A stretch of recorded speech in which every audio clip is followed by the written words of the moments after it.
Tamerlane spoke few words these days, her comments so sparse as to be almost ludicrous. Buy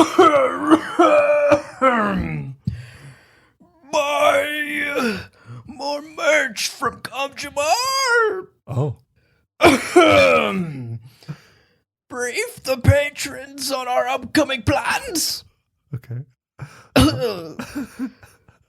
Review our email backlog. Ask your friends to subscribe to Kamjamar. Man, Tamerlane's showing up to support Kamjamar, huh? I don't know. We got to get her a lozenge, though. That's crazy. That was my shot at like on death's door. Yeah. Like one more cough might do her in. Do we have any rapid COVID tests for Tamerlane? It's got a lot going on in the head there.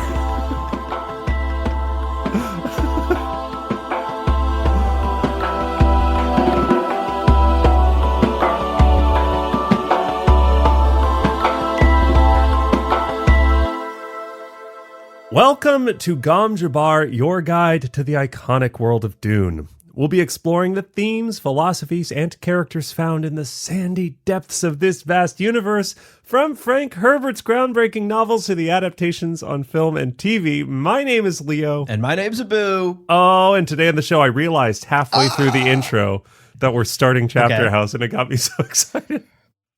Right. I felt it. I felt that subtle energy in the air halfway through the intro where you went, my God. Chapterhouse Dune, the sixth book by Frank Herbert in the Dune saga. Are we starting it today? Be still, my beating heart. No, don't be still. Keep beating. We're doing it. Oh, I'm so excited. Very, very, very exciting. And this is part of our book club series. So let's take care of our housekeeping. We'll get this out of the way. Yes. And then we're going to get into this book, the final book that Frank Herbert published in the Dune series before he passed away. Very exciting, bittersweet. Bittersweet. So let's shout out Mapes proud. And spoiler warning, same spoiler warning as always for our book clubs. There are going to be no spoilers past the assigned reading in this book, and then of course all previous Dune books. So make sure today you have read all of Frank's books and the first 3 chapters of Chapterhouse Dune. That's right. And up top, a huge shout out to our Kwisatz Haderach level patrons, Daniel Gian, who I see in the chat, and Seth Redden Greer, who might be in the chat with a different username. Thank you so much for your generosity. Truly, we say this every book club, but we do mean it every book club. These book club episodes are some of the toughest episodes we work on. They require the most research, the most reading, the most rereading, the most in-depth analysis. And so we could not dedicate the time we do to episodes like this without your support. Of course, that thank you extends to all of our patrons at every level who build that foundation upon which our bills get paid and this show gets made. Indeed. I made it rhyme. What a rhyme. That was so good. So thank you so much from the bottom of our hearts. Thank you so much. It means the world. And of course, if you can't right now become a monthly supporter on Patreon, there are other ways to support the show, including a one-time tip where you can show your appreciation. That link is in the show notes. Check it out. Every little bit helps as we keep this cobbled together thing going. Absolutely. All right. Now, this is a book club episode, so you all should know the game plan. We are going to begin with a summary of the assigned chapters. Then we're going to dive a little bit deeper into a takeaway from the assigned chapters. And then we're going to finally wrap up with some yummy spice morsels. Today, slightly mushroom flavored. I a little bit of that kind of earthiness. And it's starting to kick in. Oh, no. Okay. Yeah. Well, that's going to be interesting. Are the walls melting for you too? Yeah. Yeah. My walls are like dripping. They're like sweating a little bit. Mine are. Is beef swelling appropriate? No, that's. I can smell the slig on the burner. Yeah. But before we get into all of that, we're going to take a quick break. So don't go anywhere, dear listener. It would be absurd for you to jump ship now. Stick around. We'll be right back.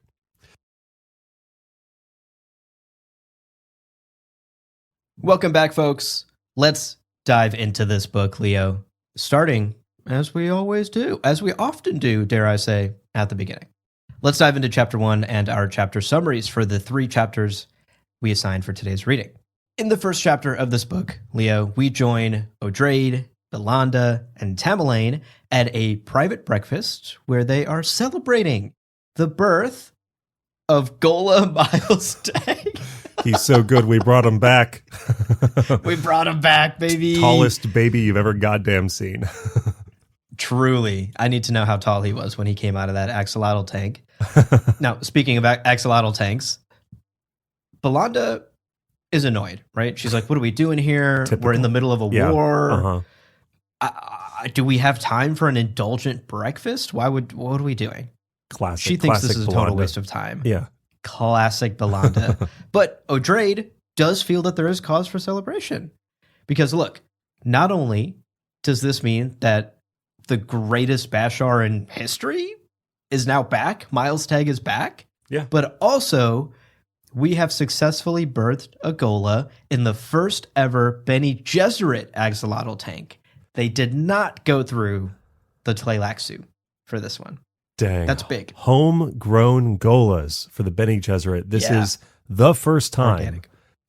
Organic. They've got the no gluten. It's vegan. They're doing it right. You know, not that shit they're peddling. High, what is it? Processed corn syrup all in the Golas from the Tleilaxu. Yeah. No, none of that. This is true Miles Tag, born from a Bene Gesserit axolotl tag. Now, breakfast is pretty quick, and the main topic of discussion, because of, again, Belanda, she is focused on the Honored Matres, who are an existential threat to the Bene Gesserit. They have been rampaging across the Old Empire, and we're told that they have, wiped out 16 whole planets so far, and their entire populations, and that they're, continuing to look for the Bene Gesserit home planet of Chapterhouse, which for now has been kept a secret. Things are tense, and Belanda wants everyone to be focused on work. We don't have time for downtime. Yeah, and as a reminder, like the scale of Dune is so big. These aren't like planets with like, it's like scattered. These are very likely civilization centers with billions, if not trillions of people that are just gone. And it's like, this is the level that we're talking about. It's insane. Now, after breakfast, Belanda and Tamerlane leave. They finish up breakfast. The rest of this first chapter is spent alone with Odrade and her thoughts. And we learn a couple of key details that I think are worth calling out. Firstly, we learn that Odrade doesn't know the true extent of Miles Tag's abilities from the end of Heretics. Yeah. She's heard rumors, right? She's heard talk of fantastic speed and incredible strength, but this is not something that she's been able to verify herself. And she is curious what this means for the Miles Tag Gola and what this means for the Atreides genes. Is this another genetic mutation? Are these just rumors? Is this just strategy for Miles Tag against the Honored Matres? Right. She doesn't know, which I found interesting. Also consider who would be alive to even give those rumors, right? These are going to be people from Gamu who might have seen him, blur through the streets, but these are not necessarily internal Bene Gesserit assets. So, she's like, is this just Miles Tag myth making because he's always kind of a legend when he's on the battlefield? Yep. And like, that's such an interesting question because at a certain point you're like, no, but I actually do need to know if this child's going to be like a speedster. Like, yeah, right. It's going to very much change what playtime looks like if he can move at Mach 6. Yeah, right. Suddenly we're in the Incredibles, we need to figure out how to raise this super baby. Yeah, yeah. Now, the second detail I want to call out here from Odrade's thoughts is basically the fact that the war against the Honored Matres is not going well. Right. And Odrade has had to make some especially harrowing wartime decisions. She thinks on one example in particular about Palma. She has decided to abandon the Bene Gesserit keep on Palma, which is effectively also abandoning the entire population of the planet. Yeah. And allowing the Honored Matres to do what they will with it, destroy it, take it over, whatever. And these are decisions that are slowly wearing away at Odrade. These are tough things to just simply write off, like you said, billions, maybe trillions of lives. Yeah. With just a single in this word, war. right? She says yes. With just a single word. And that's it. signing the death sentence. She responds to that email with just like the auto AI response. You know, she didn't even write up the single word herself. And the auto response is like super cheerful. It's like, should we abandon all of those lives? And she's like, yeah, sounds good. Exclamation mark, smiley. Wow. All right. But, you know, in all seriousness, I did found this really interesting as well, because I think it really humanizes Odrade, someone who has now risen to the heights of power. She still is making difficult decisions that are wearing away at her. And decisions that she still finds difficult, which I think is important. She's not so disconnected from humanity as in her role as Mother Superior that she can just see people as statistics. Yeah, I think we often give the Bene Gesserit a lot of kind of grief for being so calculating and manipulating. But like she's talking about in this first chapter, Belanda, who apparently loves violence and just loves when shit's hitting the fan, is also exhausted by all of this. Tamerlane, who's like, you know, just poker face, doesn't let anything slip, is also showing tiny signs of exhaustion and fatigue. Like, this is taking a very human toll on all of these characters. How removed they can sometimes seem. Absolutely. That's a great point. Yeah. Yeah. Well, chapter 1 ends as Odrade considers the weaknesses of the Honored Matres and the Bene Gesserit. I thought this was also a key detail worth calling out, and we're going to touch a little bit more on this in our takeaway today when we dive deeper.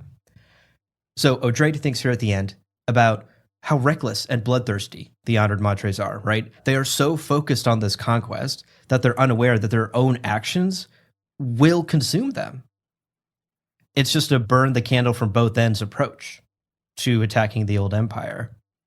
And their hysterical xenophobia, which we're going to talk about in our takeaway, against all outsiders is actually a weakness that Odrade intends to exploit. And I'm very interested where she goes with this as she strategizes here against the Honored Matres. Yeah. On the other hand, though, Odrade also thinks about the Bene Gesserit. And she thinks how buttoned up the Bene Gesserit are. Almost too much, right? Almost too tied to their processes and their dogma, and always operating according to a system, according to their systems that they've built over millennia. The problem, of course, is that systems have patterns. And once you crack those patterns, you can exploit the systems. Right. And so she recognizes that there isn't enough malleability and flexibility within the sisterhood to be able to fight against an enemy like the Honored Matres. And so things there will have to change as well.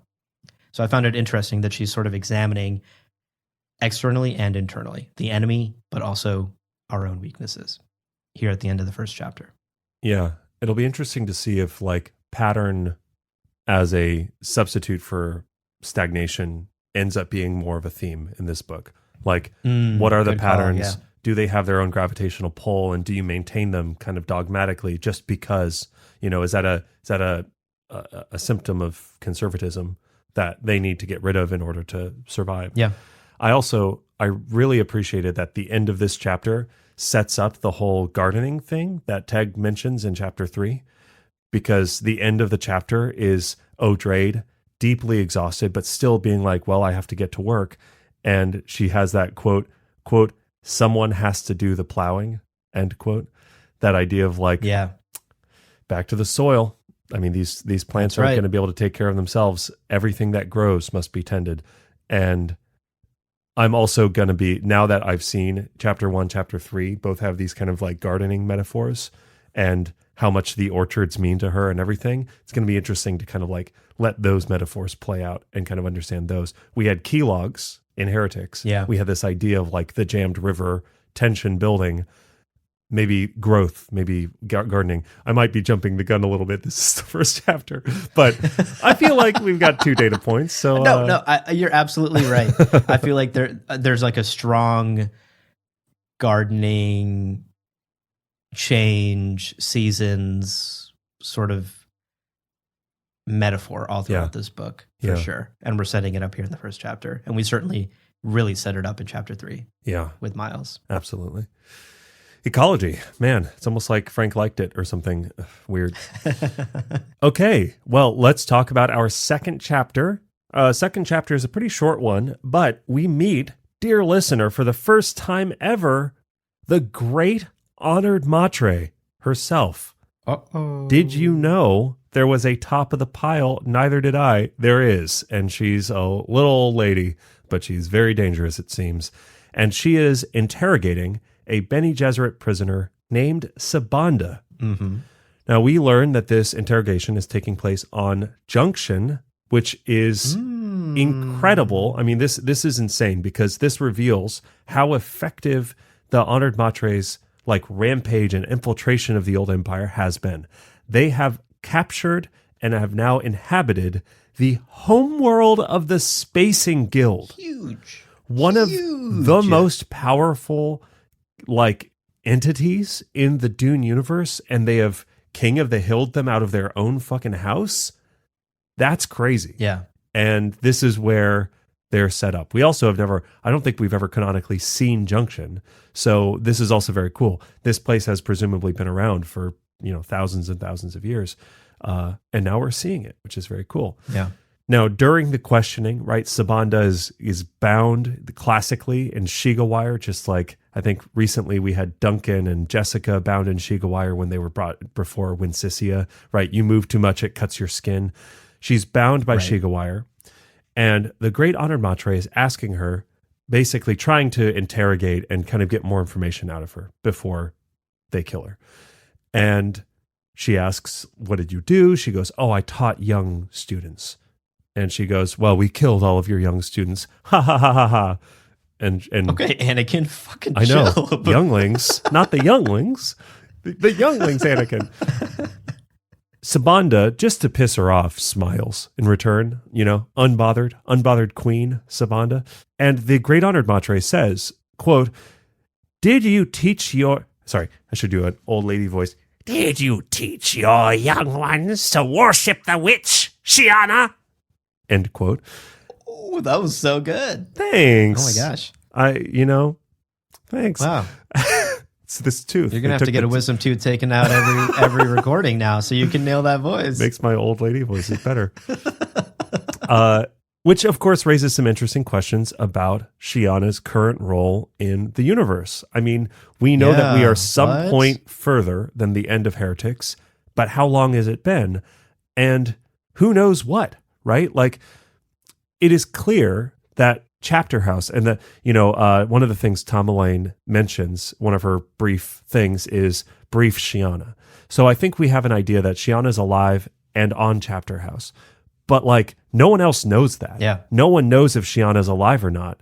And there is a cult of Shiana. There's like a whole following of Priestess Shiana. What does that mean? What does that witch mean? Shiana? The witch, okay, she's a witch because she's a Bene, but now she's a Bene Gesserit for sure. There's a lot of questions, which is a good place to start a book with a lot of questions, which is great. Yeah, hell yeah. The Honored Matre seem to think that she's dead. They're kind of trying to suss out, is she dead? Not sure. We'll see. But Sabanda speaks of her as a living fellow sister, but of course she's also kind of fucking with the Great Honored Matre, because the Honored Matre is like, so you mean she's alive? Ha ha! And she's like, oh, quote, is it only the living we know? End quote. Got him! Idiot. And the Great Honored is like, oh, fuck! She got me again! Damn it! Orange flecks in her eyes. Well, Sabanda, the queen, the absolute icon, ends right as we meet her. She's injected with an experimental drug that might loosen her lips, but of course all it does is kill her. And her lifeless body is dragged to be fed to the futars, the like strange creatures that we glimpsed on Gamu in Heretics, but are now clearly they're like the, I don't know, attack dogs or something. We'll see. We'll learn more about futars as the book goes on. Yeah, stay tuned. Futars will be coming back, folks, in a big way. Thank goodness. This book. Thank goodness. Love futars. All right, let's talk about our final chapter for today, chapter 3. In this chapter, we join Odrade and a young Miles Teg as they're walking through the lovely orchards of Central on Chapterhouse.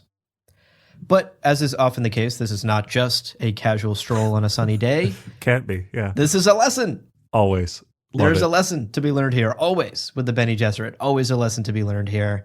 And that's exactly what's happening. Odrade is teaching the young Gola a couple of key lessons that she wants to instill in him. Now, what's interesting is we're told that unlike their handling of Duncan, Teg has known he's a Gola since he was just 2 years old. That's insane. Yeah. Which is very early to tell a Gola that you are actually a reincarnation of a dead person. Yeah. Talk about like the idea of teaching a child about death. And you're like, so this is a lesson about death. There's a lot of caveats. Yep. A lot of footnotes on this little lesson. True. Yeah. Yeah, exactly. In particular for a Gola. And what's quite interesting is Miles is taking this in stride. Yeah. He's already starting to demonstrate some of the qualities of brilliance and retention that made him one of history's most storied Mentat Bashars. Yeah. 2-year-old Miles Teg is not swayed by the fact that he's a Gola. He's taking it in stride and taking all his lessons as they're taught.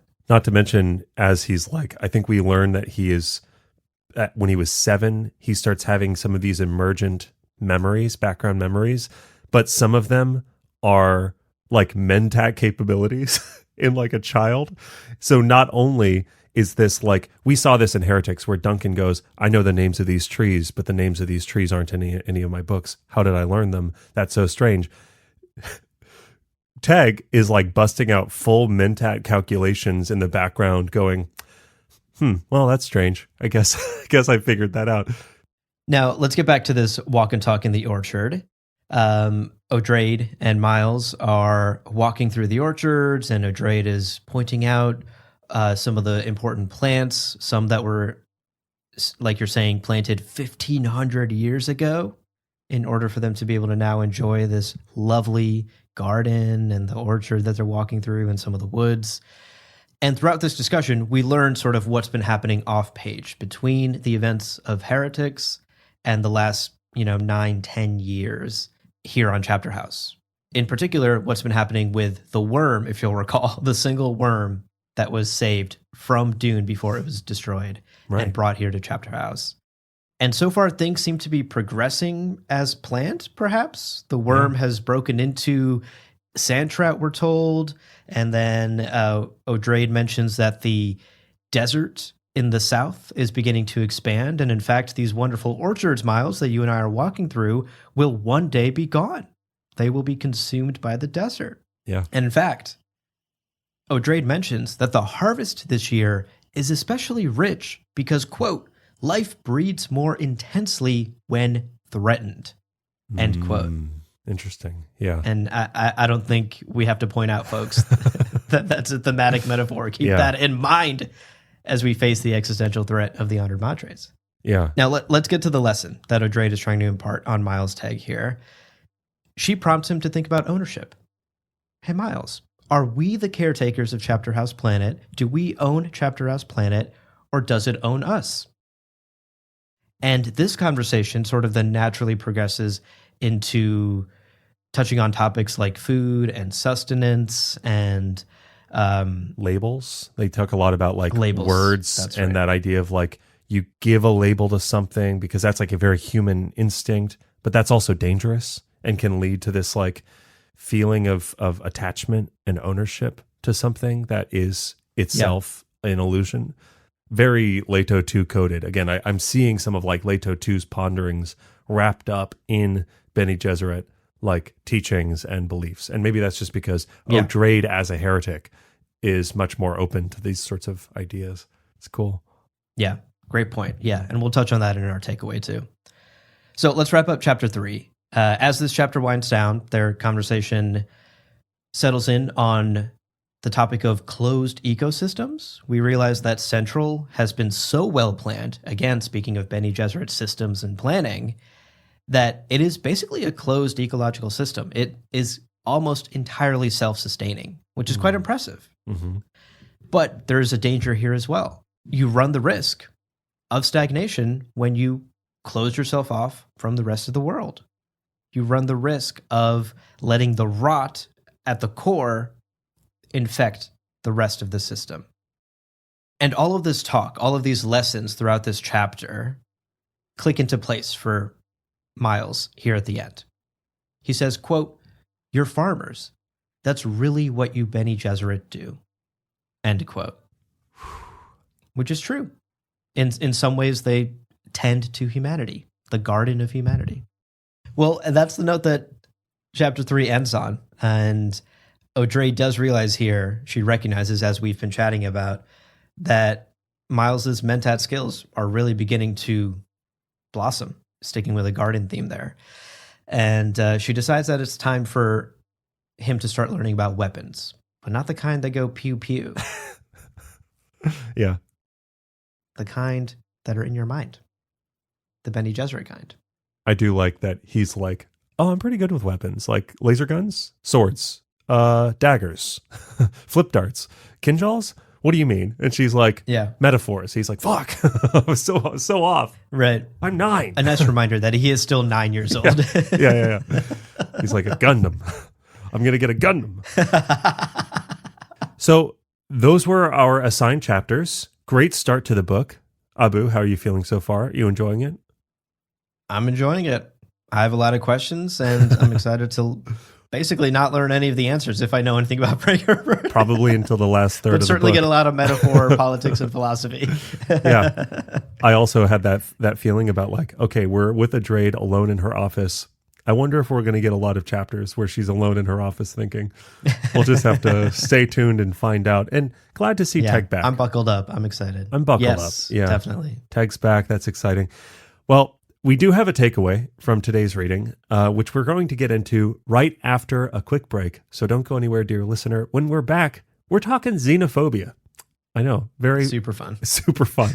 Lighthearted, hilarious conversation incoming right after this.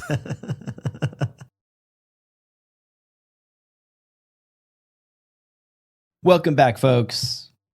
All right, now that we're done with our chapter summaries, Leo, let's get into our takeaway for today. Yeah, let's do it. Xenophobia. We got to talk about this. We're establishing a huge theme up top very early on in this book, and this is going to be a big one. This is going to be a theme we're going to want to keep in mind for basically the rest of this book. So I think it's worth spending some time on this episode today, breaking it down a bit further. It's genuinely nuts that there's this much to talk about it 3 chapters into this book. Like I'm almost scared at how dense this book is already in the first 3 chapters. Yeah, it's going to be a big one, especially considering now that we're at 6 books in, we have to consider 5 previous books as part of our research and analysis. Like, we don't get to just be like, this is a spoiler, don't worry about it. And we only got to do that early on. And we had the Dune Encyclopedia to lean on for the first few books. Now I'm like having to look up shit that was written by other people, and he's writing this in the 80s. God. Also, listeners, I know how much you love, with a capital L, when we get political. So I'm sorry, because I will say with this takeaway in particular, I think as always, Frank's writing has layers, and he always was someone who was, even though at this point, maybe he was kind of writing books as market demand was saying, hey, we want more Dune books. He clearly had strong feelings about society and was using these books to channel some of those beliefs. And it felt very particularly salient. I'm like, is this required reading for all Americans in 2025? Where we are currently in a very divided, very like antagonizing society right now, especially in the US, where the other is often brandished as a weapon and a threat against people within our communities, within our borders. It's like this felt very, very targeted. Some of the quotes in the Bene Gesserit, Honored Matre chapter, I was like, this feels like commentary about today. And I think that's a hallmark of Frank's type of commentary, which is about broader societal patterns. And then coincidentally, 50 years later, 60 years later, they're still true. And it's like, wow, dang, guess we didn't fix them. Absolutely. This takeaway, this theme from a book that was published in 1985 could not be more relevant today. I couldn't agree more. Yeah. So let's talk about it. Let's talk about the xenophobia. Let's talk about the Honored Matre, and let's talk about the Bene Gesserit. Those are going to be sort of our key things we're focusing on. Let's start with the Honored Matre. In chapter 1, Adrade ponders the Honored Matre's short-sighted tactics, their brutality, how they're inevitably spelling their own doom, even as they pose an existential threat to the Bene Gesserit. Yeah. And like we said in the summary, we learn in that opening chapter that they've wiped out 16 planets. We learn about Palma, planet number 17, presumably, that's up on the docket next. Yeah. But ultimately, O'Drade recognizes that this vicious warpath that they're on is only going to lead to the Honored Matre's own destruction. Quote, Right. they would drown in red lubricant if they kept on this course. End quote. Red lubricant being blood, obviously. Yeah, being fruit gushers, the cherry flavored filling. No, wait. Yeah, Ugh, the hate imagery fruit of red. You what? You don't like gushers? no. Oh, they're so It's like good. a weird texture, and then it Oh. explodes in my mouth, and I'm like, what's happening? Oh, that's the joy. No. That's the joy. That's the symbiotic relationship we have with the gusher creature. Get me a Nerds gummy cluster any day of the week. Okay, that's totally fair. I just yeah, that's so funny. I was gonna say there was a lot of that red lubricant imagery in the first chapter that they were talking about, like, yeah, the war machines, the ships, they're all they're all powered. Yeah. Eli, knowing the Honored Matres, that Great could just comment. be red lube. Hello. It's like cherry flavored lube. Yeah. Ugh, those Eli, you're so right. That's so slick true. body Okay, suits. it's a metaphor for either lube or blood. Take it as you will. Listen. Anyway, back to the point. Belanda and Tamerlane disagree, actually, on what's motivating the Honored Matres to do this. Tamerlane suggests that their bloodlust is just hysterics, while Belanda believes it's xenophobia. And we're going to focus on xenophobia today. Quote, both were right, O'Drade thought. The Honored Matres behaved hysterically. All outsiders were the enemy. The only people they appeared to trust were the men they sexually enslaved, and those only to a limited degree. End quote. Mm-hmm. Mm-hmm. So O'Drade recognizes that Tamerlane and Belanda are both basically defining the same thing using different terms. Right. In short, O'Drade puts it for us pretty clearly. Quote, xenophobia carried to a ridiculous extreme. End quote. Yeah. That is the greatest weakness of the Honored Matres that O'Drade intends to manipulate. And it's also a big theme of this book. And is also very resonant today.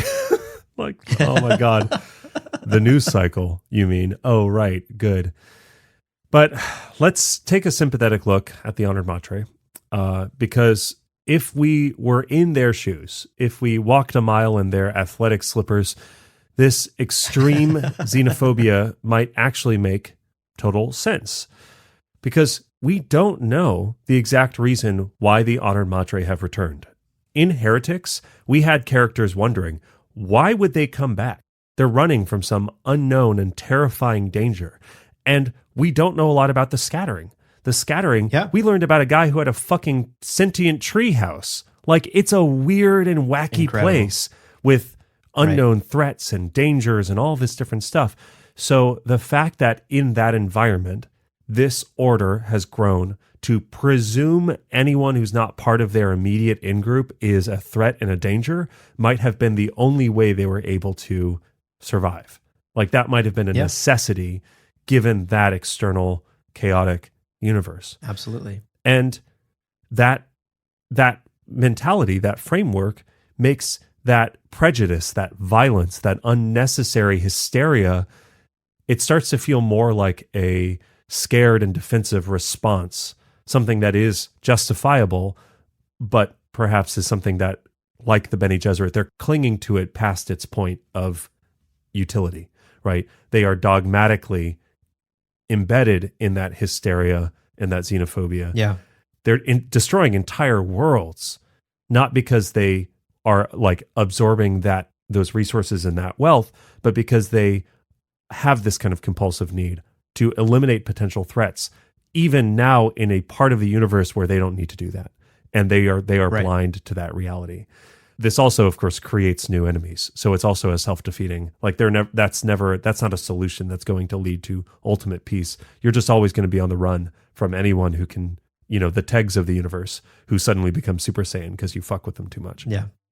Now, the way Herbert describes the Great Honored Matre also feels like a pointed hint at the deep fear within them, right?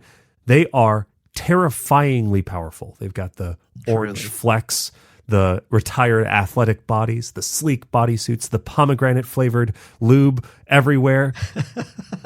But their leader is, quote, a small woman with unremarkable features and muscles that twitched nervously, end quote. What? So That is the description of their leader. I was blown away by this. I love it. I love it. I mean, what a way to upset our expectations of the great villain. But the fact that like you have the muscles and a physical embodiment of capability that are twitching nervously, even as she sits on the most powerful throne that exists on one of the most powerful entities. It's like, yeah, the most paranoid leaders are the ones with their throne facing the back wall so no one can come up behind them, right?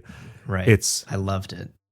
It's so ironic. And as I mentioned, like this is self-fulfilling.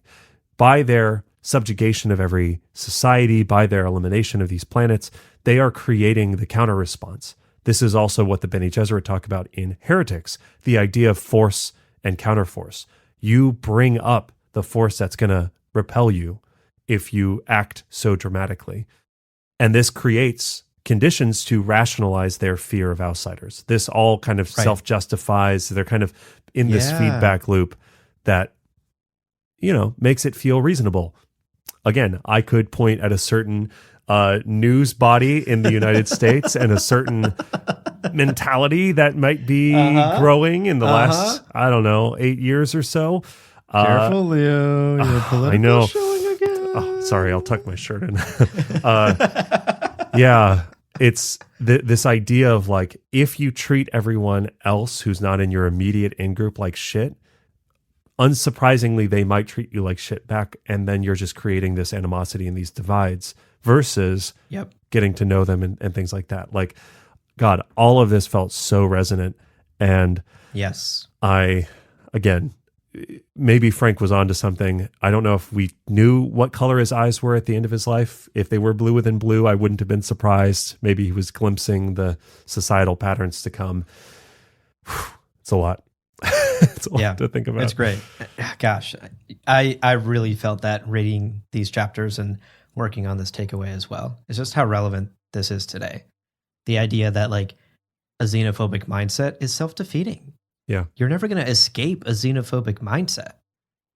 If you are always preemptively attacking the other, the quote unquote other, the out group, you are antagonizing them in a way that you are always creating an enemy, which then reinforces your own belief that there's always enemies out there. There's always others out there that you need to defend against. And so it is this, like you said, it's a closed loop. It's this vicious circle that really feeds on itself. And it is very difficult to break that cycle, to break that circle. And unfortunately, in the US, but I think in many parts of the world today, we're seeing that happen. Yeah. We're seeing these closed loops like really feed in on themselves.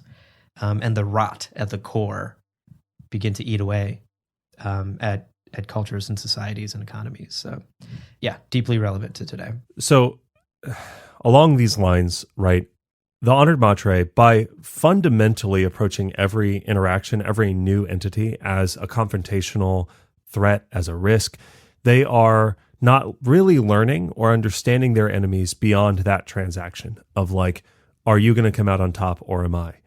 That is, in particular, super resonant in this book as we compare that to the Bene Gesserit, who have perfected this sense of like information as a means of control. Almost every time we see a Bene Gesserit agent active in the field, the goal is like, how do I get as much information as possible? How do I, when shit hits the fan, how do I pass along as much information as I have? How do I codify this stuff? How do I make it as useful as possible? You know, Shuang Yu in her final moments as a heretic who's literally committing treason against Taraza, she, in her final moments, goes, how do I help save the Bene Gesserit by passing along information?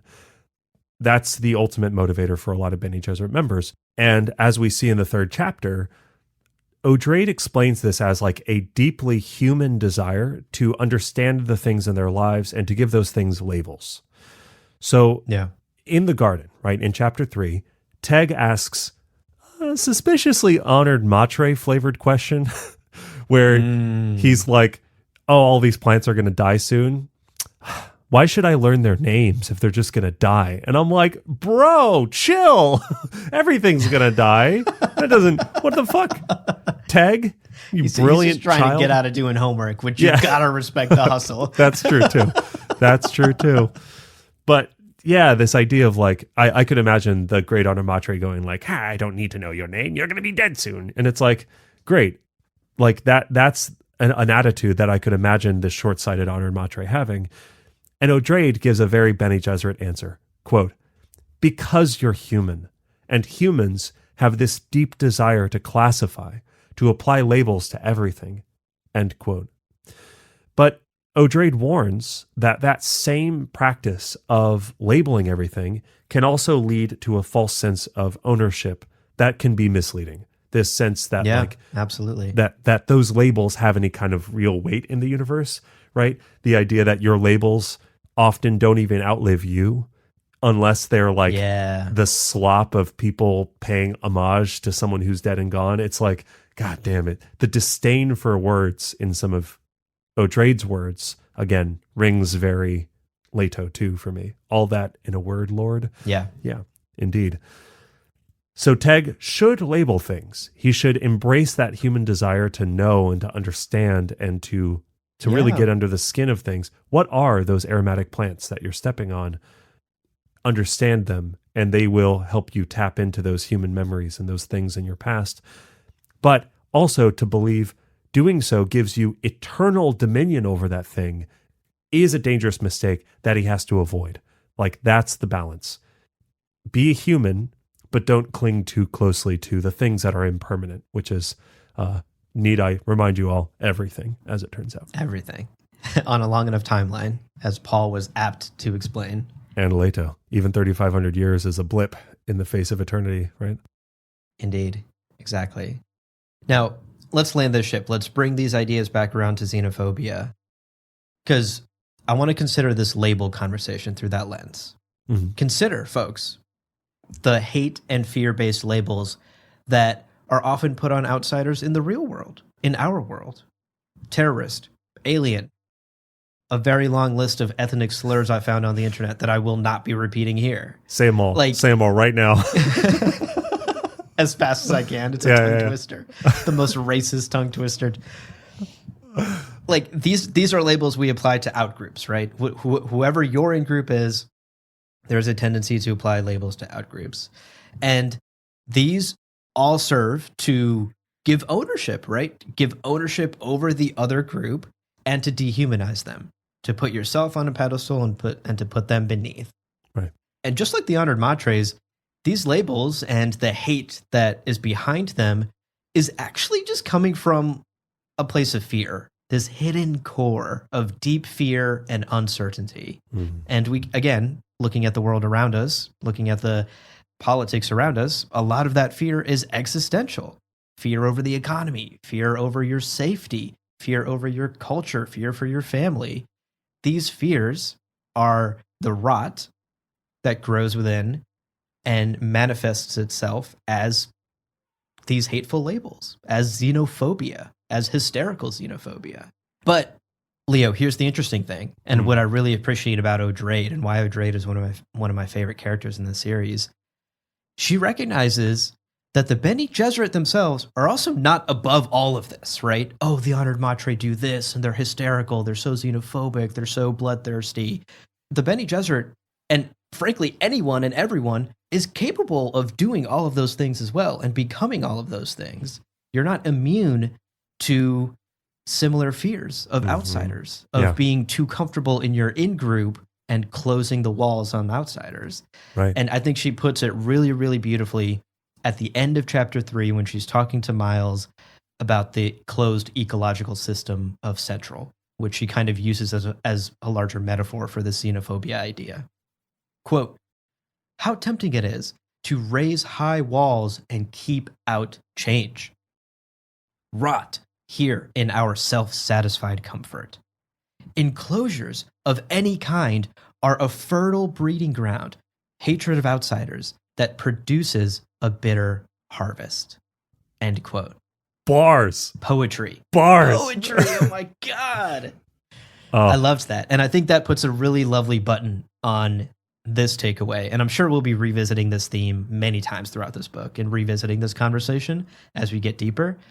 But as far as today, like that O'Drade quote felt like such a beautiful button on this idea of xenophobia and the honored matres, how the Bene Gesserit are different, but still everyone is capable of falling into the same quote unquote hysteria, as Tamerlane would put it.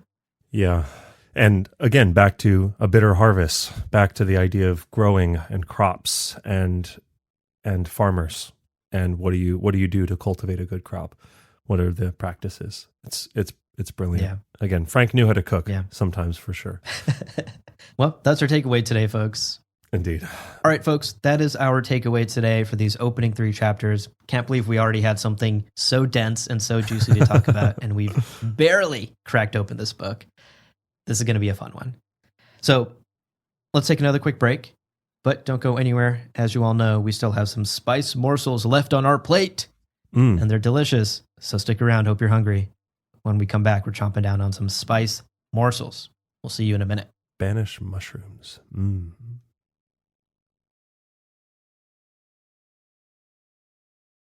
Welcome back, everybody. Hope you enjoyed your break. We've got some spice morsels. Without further ado, let's dig into them. Our first spice morsel today has a name. Should have looked up how this is pronounced. It's probably just George. Might be Jorge. Not sure. I think it's George Santayana. That's our first spice morsel. And for all of you who know how it's pronounced and are screaming at me through your headphones, I'm so sorry.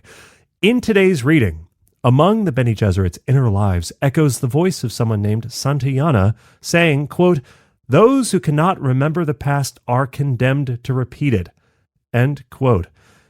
And I know this is the first time you've heard that great combination of words he said sarcastically. I feel like I've seen this in every Etsy shop since Etsy was first founded. It's so For real. It's so basic at this point, but it's interesting to see it written in a 1980s book. Like, again, this is not a recent book. So we wanted to dig into that quote a little bit to understand better why Frank pulled it for this chapter in this book. Like, if an author in 2025 uses it, it's like, okay, that's heavy-handed. But this is, right, 40 years ago. So interesting thing to consider. Here's the actual origin of the quote. It was George Santayana was a Spanish philosopher. He was a poet. He was a novelist. He was born in 1863 and wrote, among other things, The Life of Reason, The Phases of Human Progress, a 5-volume book published starting in 1905. This quote is 120 years old. This is the origin of that quote. It's in, I think, the 3rd or 4th book. And I promise you, no matter how many Etsy storefronts feature it on engraved, salvaged, driftwood, perfect for your rustic cabin. Frank wrote this book in the 80s. Damn. And I also have to come for my cabin so hard. It's my rustic. lovely rustic it's cabin. Charming. Okay? I appreciate it. But it's basic. What do you have? Vanilla scented candles? Wow. Revolutionary. It's wine o'clock somewhere, Abu. And I wanted to point out the full quote actually goes so hard and ultimately sounds like it would fit perfectly in with stuff that Leto talks about. Quote, "When experience is not retained, as among savages, infancy is perpetual. Those who cannot remember the past are condemned to repeat it. In the first stage of life, the mind is frivolous and easily distracted. It misses progress by failing in consecutiveness and persistence. This is the condition of children and barbarians, in whom instinct has learned nothing from experience." End quote. Bars! I love that. Absolute dunk. Dunk on children, you little barbarians. Be more consistent, more consecutive, more persistent. What are you doing? I love that full quote. And now I'm like, well, I've got to read that book. That sounds like a great book. So That book was in pretty consistent circulation by the time Frank was doing his research for all of these novels. So it's possible Frank read it directly from that 1905 book. There is, of course, as you mentioned, Abu, the Winston Churchill speech, I think it was 48. Or there was also an ad campaign that featured it. It was called The Great Ideas of Western Man, that ran from the 50s to the 70s, and millions of people saw it there. Wherever Frank saw it, in the broader context of this story, the Honored Matre sound awfully like that. This idea of what they lack is the Bene Gesserit other memory. So the Bene Gesserit minus consecutiveness and persistence could fall into that barbaric-like behavior. And for that reason, personally, my own personal opinion, I somewhat think that Frank read the whole book, The Life of Reason, The Phases of Human Progress. Seems like the kind of thing he'd be into as he writes about humanity and the long story of humanity. So anyway, very interesting origin to a quote that, again, you will very likely see custom engraved in a locket that you can get from Etsy for $14.99 delivered tomorrow. Real stainless Give it to steel. your lover. Give it to your lover, but that quote is 120 years old and very likely made its way into Dune thanks to George Santayana. That's right. I also want to call out Shane's comment in the chat. Shane says, I prefer that quote over live, laugh, love. Same. And live, laugh, love still somehow better than Fear's the Mind Killer. So come at me. Holy shit. That is a controversial thing to say. Incredible. Yeah. Okay. Anyway, I don't know if I stand by it, but that is very funny. Yeah. All right, let's quickly move on to morsel number 2, folks. Let's talk about magic mushrooms.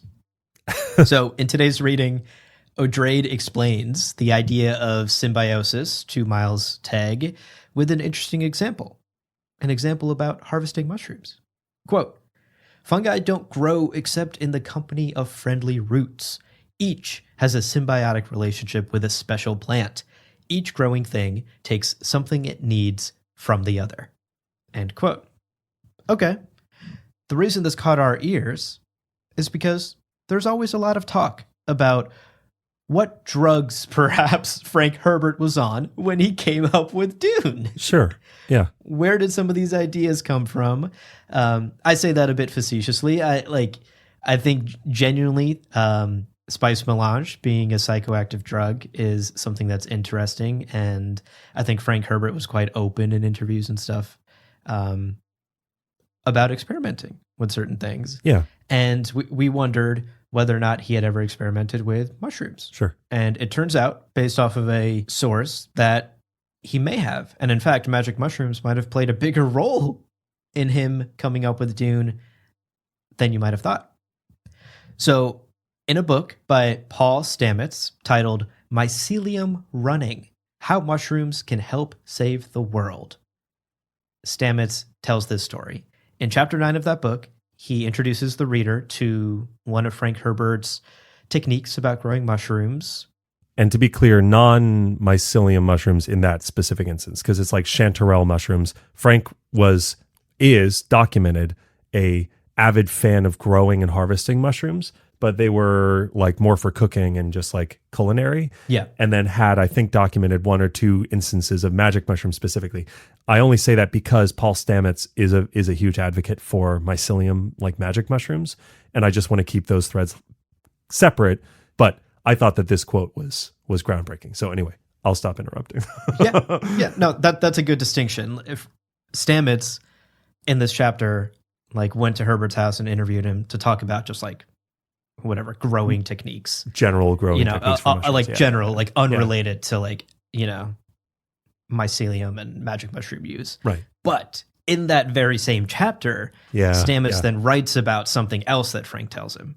Quote, Frank went on to tell me that much of the premise of Dune, the magic spice, spores, that allowed the bending of space, tripping, the giant sandworms, maggots digesting mushrooms, the eyes of the Fremen, the cerulean blue of psilocybe mushrooms, the mysticism of the female spiritual warriors, the Bene Gesserit, influenced by the tales of Maria Sabina and the sacred mushroom cults of Mexico, came from his perception of the fungal life cycle and his imagination was stimulated through the experiences with the use of magic mushrooms. End quote. Yeah. That's almost unbelievable. And I wonder if Frank just was like indulging this like mushroom enthusiast and going, oh yeah, there are these connections as a way of like making conversation. And Paul Stamets was like, bet I'm going to cement this as like this whole conversation. The origin of Dune. It's crazy. So I also want to caveat, like, this is coming from a very active mushroom, like, what's the word? Activist. So this lens of like everything is mushrooms, grain of salt, heavily salted, huge grain of salt. Yeah. A handful of salt can buy you a house on no planet. It's cheap as shit. Point is, Paul Stamets, I think it's worth taking this all with a grain of salt, but it is fun to hear this firsthand account of a conversation with Frank about mushrooms. Yeah. And where then he's going, well, what plant cycle could I draw from in this lesson to Teg? That's great. Yeah. Yeah, definitely. I read this quote and I went, Stamets really popping off here and perhaps making a lot of connections that I don't know that Frank himself explicitly stated and made. Yeah. And I agree. Like, I do think, like, if Stamets is visiting him, they're talking about this thing that Stamets is going to write about, Frank showing him his garden, whatever. I think in conversation, the topic of mushrooms and life cycles of fungi would have just kind of been in the air. And yeah, maybe Frank would have made some connections. But I personally think Stamets is reaching a little bit here in this. And I don't know that everything in Dune we can directly connect to magic mushroom use. Right. But it's still interesting. And I do think this quote is kind of puts to rest, like, did Frank use magic mushrooms? Yes, he did. Stamets says that explicitly in the final sentence. So that at least is true. His imagination certainly stimulated by outside resources. I don't think Frank was shy about that. Well, those are our spice morsels for today. Hope you enjoyed them, dear listener. Interestingly weird deep dive. I now have the ebook of the Mycelium Running, How Mushrooms Can Help Save the World, on my Kindle. So maybe I'll read that and learn how mushrooms can help save the world. Mushroom facts every episode. I'll be bringing you hot mushroom facts, as well as excerpts from the 1905 The Life of Reason, The Phases of Human Progress. Our reading list is growing extensively. But nevertheless, dear listener, that is where we're going to end today's episode. So for the next episode, as always, we have homework for you. Read the next three chapters 4 through 6. And this is, depending on what version you have, until the chapter that ends with the sentence, quote, "And I accept it as he knew I would," end quote. That's right. Great time. Whatever that means, we'll find out. Next 3 chapters. Yeah. Read those. You know what? I suspect that quote is something to do with mushrooms. If I had to put money down, something to do with fungi and the life cycle and accepting it. Yeah. Someone was like, eat this edible. And you're like, okay, and I accept it as he knew I would. And then the walls are melting. And you're like, hey, what a great time.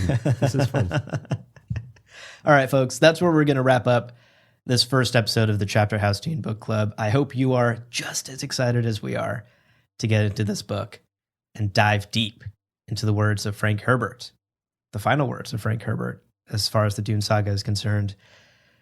Before we let you go, a couple of quick reminders, as always, at the end of the episode. First up, we want to remind you that the 2 best ways to support this show and help us continue to make episodes like this and continue to deep dive into the Dune universe is 1, become a patron, patreon.com/GomJabbar, and 2, check out our Dune-themed swag on our merch store. All of those links are in the show notes below. So after you're done listening, take a peek. And of course, we love to hear from you. So did you do the reading? Did you want to share with us your thoughts, your questions, your takeaways from these first 3 chapters? Email us, gomjabarpodcast@gmail.com. That is the best way to get in touch with us. We respond in 3 to 7 business years, and we love to hear from you. So if you have thoughts, you have questions, concerns, feedback, pictures of your cute pets, demands for additional side reading, I don't know, whatever you want, email us. It's an email. You can just type nice things to us and send that as well. It's always nice to get a quick, short email that's just nice. It's very pleasant. That's right. And look, when you're doing the math, remember that not every year is a business year, all right? Yeah, that's true. So don't just do simple arithmetic there. You gotta carry the one and divide and do the square root of. You'll figure it out. Not every year is a business year. Skip ahead to chapter 3. 9 years will have passed. You'll have received a response by chapter 3. So.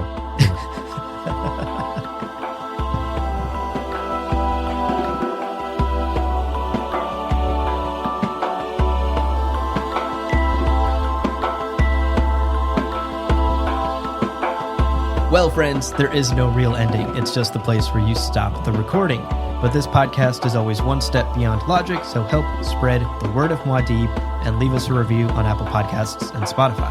And be sure to check out the other shows on the Lore Party Podcast Network on loreparty.com. You can also follow us on Twitter and Instagram at lore_party, and we're also on YouTube. Thank you so much for listening, and remember, whoever controls the podcast controls the universe. We'll see you on the Golden Path.